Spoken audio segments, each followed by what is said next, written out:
Bien,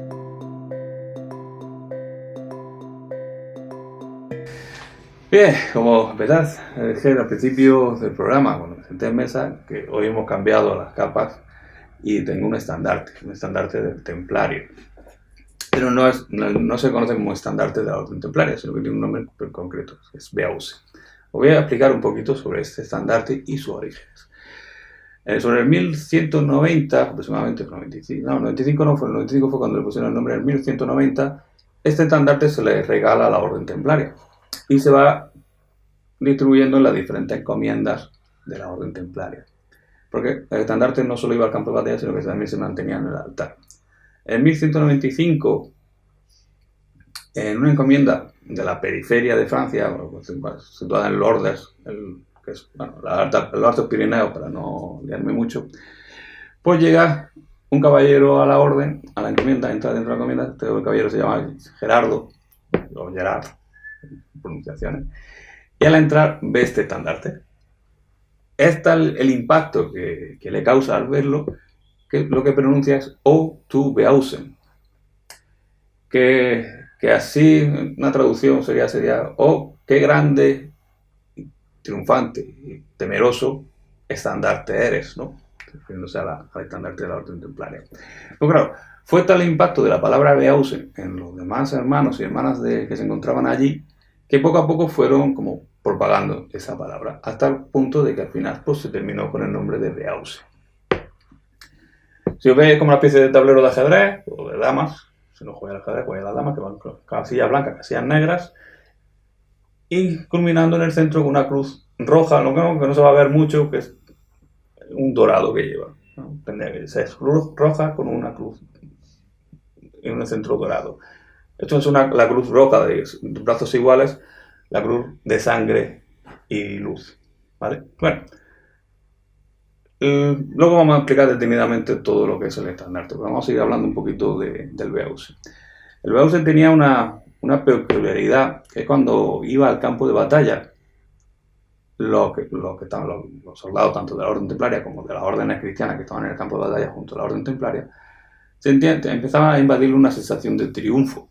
Es decir, que ya vamos a ganar sí o sí. Esto está registrado en algunos documentos antiguos de la época que narraban la sensación que tenían cuando veían aparecer el Beausen llegando al campo de batalla. Pero estos registros también los tenemos del bando contrario, es decir, de los saracenos, de los musulmanes, que decían que cuando veían aparecer el Beausen, el estandarte templario, lo que sentían era la sensación de que iban a perder la batalla. Es decir, un poco, tirando un poco así de simbología con otros soldados, con otras guerras, algo similar utilizaban los vikingos. Los vikingos lo que usaban eran las gemas de granate. Aquí en Almería tenemos la suerte de que el granate lo tenemos muy a mano. Todo el mundo conoce el hoyazo de Níjar, lo más seguro. Recomiendo, si no lo habéis ido nunca, pero sabéis dónde está, visitarlo, porque es la chimenea de un volcán. Pues Almería está en una franja volcánica. Pues tenemos una chimenea volcánica en Níjar, que es el hoyazo de Níjar. Pues ahí tenemos una cantera de granates. Sobre todo cuando llueve, o sea, si acudís, pues como se mueve la tierra y demás, pues sale ese granate. El granate es un mineral rojo, como que se le dominó, antiguamente se denominaba como la sangre de la tierra. Bueno, a lo que iba.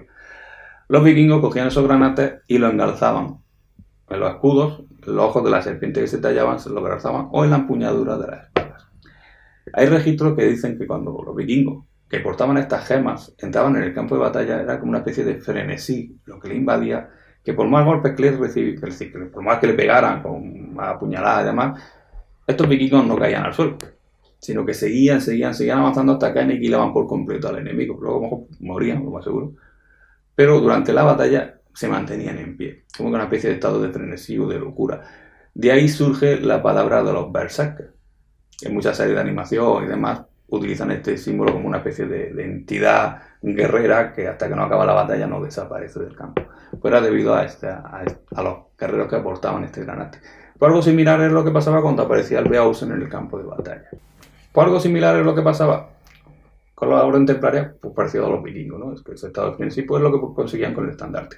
Pero no es solo un estandarte de guerra, sino que es como una especie de mapa iniciático.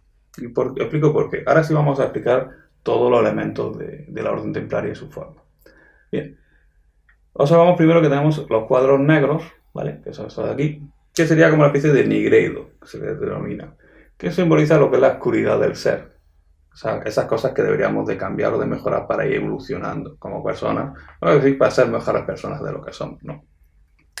Luego tenemos el cuadro blanco, o sea, albedo, se le denomina, que simbolizaría lo que es la divinidad o la zona espiritual. Es decir, cuando somos buena gente, hemos alcanzado esas cotas un poco más elevadas, ¿no? Por decirlo de alguna forma.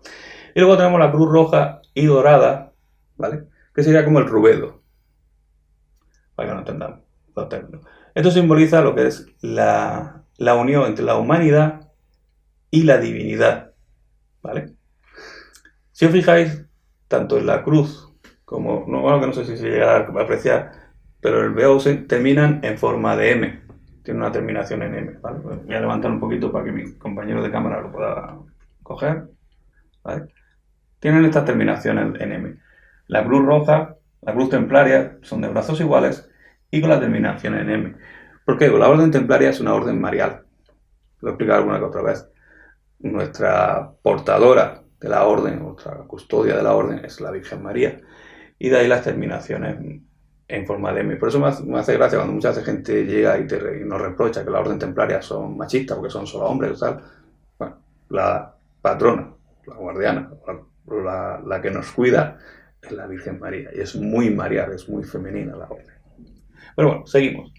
Pues si abarcamos, si nos damos cuenta de que tenemos la Trinidad, pero no la Trinidad como la que conocemos como la fe cristiana, que es el Padre, el Hijo y el Espíritu Santo. Cuando me refiero a Trinidad es porque abarca las diferentes cosas: el cuerpo, el alma y el espíritu. Si os acordáis, en programas anteriores ya he hablado de estos tres planos.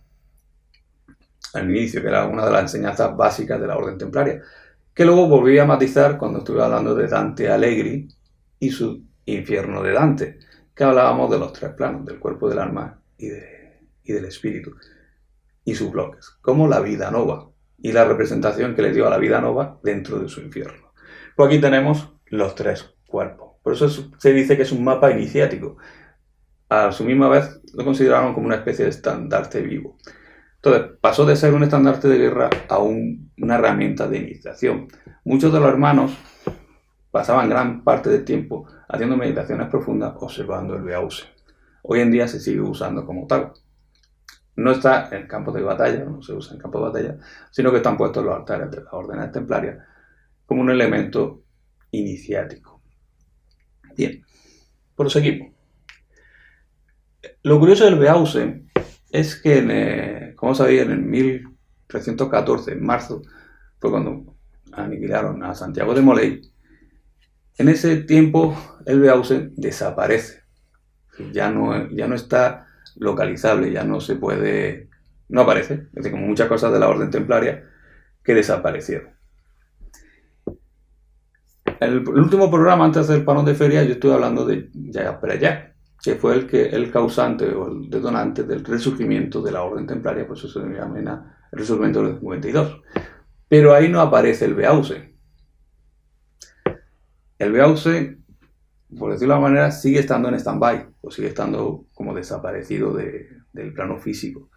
Y no es hasta el 1973, el 29 de septiembre de 1973, si conocéis un poquito las fechas y demás, estoy con la línea cristiana, el 29 de septiembre es el día del arcángel San Miguel, guardián, protector y defensor de los enemigos y el vencedor de los demonios.